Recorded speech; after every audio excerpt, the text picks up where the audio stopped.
Listen to the Vibes. Welcome, everyone, to another episode of Listen to the Vibes. And I'd like to welcome Dr. Fayne Frey here with me. Now, this is a little bit different than what I usually do. We're going to talk about skincare because she is a dermatologist, and we're also going to talk about skincare products. So before we get into all that, Fayne, tell us a little bit more about yourself. Hi, Kyle. Thanks for having me. I'm a board-certified dermatologist for over 3 decades. I love what I do. I do diagnose and treat primarily skin cancer. That's how I spend my day. But as an avid chemist in my youth, I became quite expert at understanding what's in all those skincare bottles that we all stare at on the shelves. And I became a consumer advocate because as wonderful as these products are, most people don't understand the ingredient listings in them. Right, triethanolamine and isopropyl myristate, and when you know, you can't even pronounce these chemicals, let alone know what's in them. So I started advocating for the consumer. Let me just tell yourself and your viewers, I don't sell anything. I don't have a skincare line. I don't want a skincare line. I don't work for a skincare company. My real goal is to just educate consumers and make them more mindful. Are there more natural things that would be better for us to do, opposed to all this chemical garbage that you see on the shelf? Yeah, well, the truth is the industry is a very safe industry. And natural just tells you where the ingredient comes from. It implies that it comes from a plant. But let me assure you, there's no daisy extract in your skin. Your skin doesn't want daisy extract. And just because it's natural doesn't mean it's good for you, right? Poison ivy is 100% natural. Wreaks havoc in my office every year. So natural is a nice way to boost sales. Unfortunately, when I test, and I do objectively test products in the office, we've been doing this for decades, products made from plant extracts don't necessarily perform that well at increasing water content of skin. So they're just not great moisturizers. So to answer your question, you don't need natural. If you're a daisy, you might need daisy extract, but most people could benefit from a well-formulated moisturizer by internationally and nationally known brands. They have the best resources to make the best products for the buck. So you get your best bang for the dollar. Usually those things are more of a gimmick to get people to buy it, thinking, oh, well, this is coming from a plant. It's got to be good for me, right? Yeah, there's a lot of marketing. As I say, the most important information on any skincare product is the ingredient listing, but consumers don't know the ingredient listing. So you have no choice but to pick your product based on either what a friend tells you, some ad or celebrity endorsed product that you might see, or the front label, which is studded with marketing. The skincare industry makes some good products. They make good sunscreens and good moisturizers, some products that we need. Unfortunately, they also hype up a lot of the claims of what these products can do as far as products that are anti-aging, products for men. There's very little difference between a product for a man and a regular product. It might be in a darker packaging. Men like the darker bottles. Might have a robust fragrance. Those guys, they like that robust, spicy smell, which is fine. But the rest of the ingredients are very almost identical to what other, skincare products are how they're formulated. Yeah, I never understood what's the difference between a shampoo that a man uses and a woman uses. Why does it have to be specific to the gender, Well, they want market share, right? They want market share. And so they target the men, and they do put it in a darker bottle because, men like that. And again, sometimes they'll spice up the fragrance. But aside from that, there's no need. There's really no need. Again, the industry is a great industry, but they want market share, and they'll do anything they can to get it. And there are different, they want to spread their products all over the aisles. And one way to do it is to have different targets, different target markets, and men, for baby, for sport. But none of these really, there's no ingredient that defines any of those markets. But is there something that we should be looking for on the label, and what should we avoid? So that's a great question. If you have healthy skin, the number one product you should be looking for is sunscreen. I mean, sunscreen every day, men and women, on all exposed skin. The sun is the one variable that absolutely ages your skin. And if you don't believe me, if you're over 40 especially, but even a little younger than that, if you stand in the privacy of your home, in your own home, in your bathroom, and you're undressed, you will see a huge difference between the tone and texture of your skin on your face and chest versus on areas of your body that have not been exposed, your private areas, in particular, you will see a huge difference. And that skin is the same age, right? It's just the amount of exposure to the sunlight. So sunscreen, sunscreen, sunscreen. Everybody should do it 365 days a year on all exposed skin. I'm up here in New York. You just don't need that much sunscreen. Face, neck, maybe the back of the hands. I mean, we're covered this time of year. So that would be my best advice. Again, products are made safely, and it is the law. Cosmetic companies must sell safe products. It's the law. They have no choice. There are ingredients when you buy products from reputable companies, they have limits as to how much chemical, perhaps like a preservative that you might be worried about. There's a limit as to how much they can put in that bottle. And oftentimes it's way less than 1%. So a lot of people get worried about the ingredients. The truth is it's a safe industry, certainly safer than the food industry or the car industry. And the benefits of using good products like moisturizers and sunscreens certainly outweighs any downsides. Well, let's take someone like me. I have dry skin in certain areas, and I like to have something that I can moisturize that skin with. But, like I say, some of it's regular and some of it's extra dry. What would I look for? So you look for a well-formulated moisturizer, the ones we test, which is why I created the website, Fryface, Fryface, where we put a whole database of products that we've tested. So we have a machine that actually measures the water content of your skin. It's a little probe you put on the skin, and we measure the water content, and then we'll have you go home and use a product on your left forearm and a different product on your right forearm twice a day for a week. And you come back and we remeasure the water content of your skin. So we know what's working. And these are companies that you'll recognize, products you can buy down at your local pharmacy, your drugstore. Again, and your skin is dry, like you said, you see the flakes and scales. Oh, yeah. Skin is an organ. It will function best if it's hydrated. So it would behoove you to put on a good moisturizer. And that's why we created the website Fryface, so that people could go and find a place to select product based on science, not based on marketing. Now, for the ladies that wear makeup, do you recommend makeup remover? So there's no science says you have to remove your makeup before you go to bed. I suggest you do, or you're going to have a soiled pillowcase and be doing a lot of laundry. Right. But I personally just wash my face with water. I don't use a cleanser. So to answer your question, again, if you don't want to do laundry, yes, use some sort of cleanser. The word makeup remover is there's no regulation for it. There's no standard definition. Water removes makeup. I guess that makes it a makeup remover. There's no single ingredient, right, that is in a makeup remover. I guess you could use chocolate milk. Would that make chocolate milk a makeup remover? Right. So this is more marketing. Again, they want women to buy a makeup remover. There's no reason you don't need one. Men too, about 10% of men wear makeup. I know that sounds crazy, but a lot of men are wearing makeup. Hey, I lived through the 80s. I know. Yeah, they're doing it. That's right. I see your kiss in the background. Those guys, they had a lot of makeup.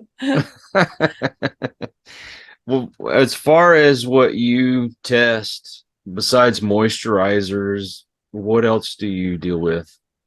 So moisturizers, we test objectively in the office, and we've been doing that extensively for a long time. Mm-hmm. We don't have the facilities to test the minimal erythemic dose of sunscreen, so we use the ones we select are ones that are tested by third-party independent reviewers, sometimes like Consumer Reports or other independent studies, so that we know that the SPF is stable, and products, again, that are well formulated. We do also recommend cleansers. These are soap-free cleansers that are not harsh, that if you so choose to use a cleanser. And I say that because people think, they get shocked when I tell them. There's a lot of science that shows using a cleanser soap around hand washing is beneficial. Mm-hmm. As a matter of fact, hand washing with a cleanser has probably done more for world health than any drug ever invented. But aside from that, it's a very cultural thing to shower and to use soap. There's really no medical reason to do it. In a lot of ways, soap is drying. It dries out the skin. So to minimize cleansing exposure for people with sensitive skin is probably a good idea. The products we put on Fryface are not harsh soaps meaning really a product made from animal fats like lye and salts, those kinds of alkaline salts. They're much more mild soap-free cleansers, we call them. So I know some people choose to use them. It's cultural. They feel better. They smell better. And I get that. But it's not going to improve your health. But those are the only things you deal with? Yes, moisturizers, cleansers, and sunscreens on the website. Yes, and all cosmetics. Remember, in this country, a cosmetic, whether a product is a cosmetic or a drug, it depends on the intent of the product. So if you're a manufacturer and you intend for that product to really treat a disease, cure a disease, lessen a disease, or if you really intend for that product to change the structure or function of any part of your body, here we're talking about the skin, by law, it's a drug and it has to go through the FDA and prove safety and efficacy. Other than that, if it's just meant to adorn or beautify, it's a cosmetic. And it doesn't have to go through the FDA. You could just get right on the shelves. But don't kid yourself. By law, even cosmetics, they must be safe when used in usual and customary conditions. It must be a safe product. So it is regulated. They're just cosmetics aren't approved like drugs are approved, but it is regulated.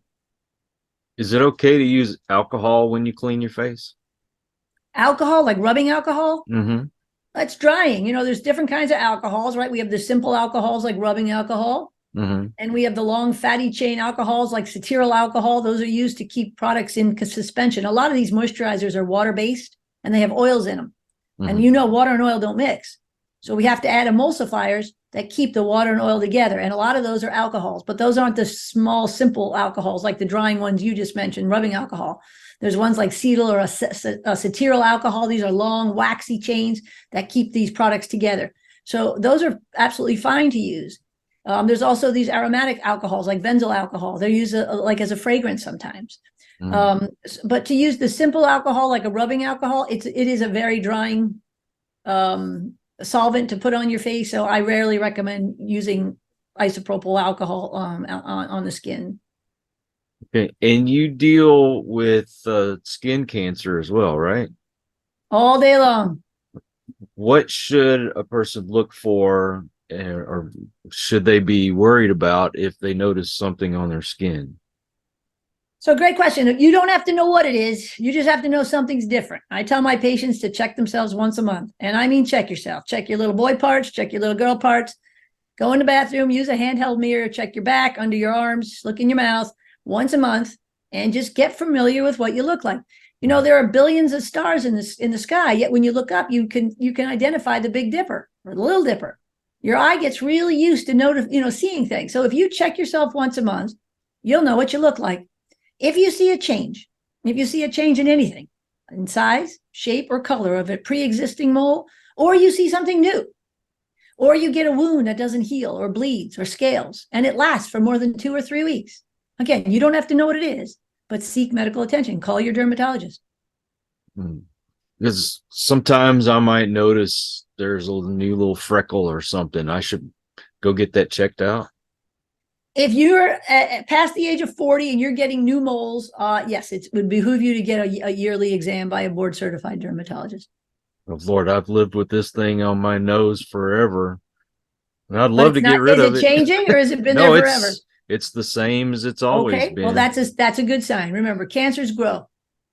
Well, take this thing off my face. Come to New York. I'd be happy to. Now, you mentioned a book. Can you talk a little bit about that? Yeah, I am the author of the book called The Skincare Hoax. Again, it's an expose on the marketing tactics that companies use that get us all to buy. Again, I'm a consumer advocate. It's just a way to make consumers mindful of the products they're buying, know a little bit of the tricks that are used to get us to buy. There's also information on what you really need, like what really good skincare health is, what matters, what you should do, what you really need. And it's been a lot of fun. I've really had a great time with this book. It's gotten you a lot of attention. Oh yeah, more than I probably deserve. But I tell you, it's making an impact. I'm very grateful. The feedback's been unbelievable, and I'm very grateful. Wow. How many shows have you been on? I don't know. You just quit counting? I don't know. Yeah, to stay humble. I honestly don't know. Again, I've had more media attention than I deserve. The book is resonating. And, as much as the book is information, it's also a lot of, I hope, inspiration. I think we live in a culture where beauty for women is defined as tall, thin, and young. And even for men, young. And I just try to teach people to face the world, don't face the mirror so much. and to love yourself for who you are, not what you look like. And I think that's the underpinnings of the book, which is perhaps why it's resonating. Well, I figure after 50, what the heck, it is what it is, right? It is what it is. Enjoy every day, my friend. Now, again, can you mention the website and where we can purchase the book and all those great things? Thanks. The book is available, hopefully, wherever books are sold, but it is on Amazon, The Skincare Hoax. It's at Barnes & Noble, I believe Target, I believe Walmart. The website is Fryface, Fryface. And there's a lot of great information. There's the product selector that I talked about to help people select moisturizers, cleansers, sunscreens, ones they can purchase down at their local pharmacies or through Amazon if they so choose. And I'm on LinkedIn. If anybody wants to connect with me, I'm always happy to connect. And it's really a great source. And I've met a lot of great people through LinkedIn, Fayne Frey. And those are my contacts. Well, I'm sure there's going to be folks out there watching this. They're going to have questions for you. So I will put all those links in the description to make it easy for them to find you. Thank you for spending your time with me today. And I also want to thank all you folks out there. If you are new to the channel, well, I hope you'll come back. Please hit that subscribe button. For my regulars, you guys are awesome because you make it possible for me to do this. Until the next one, everyone, please take care.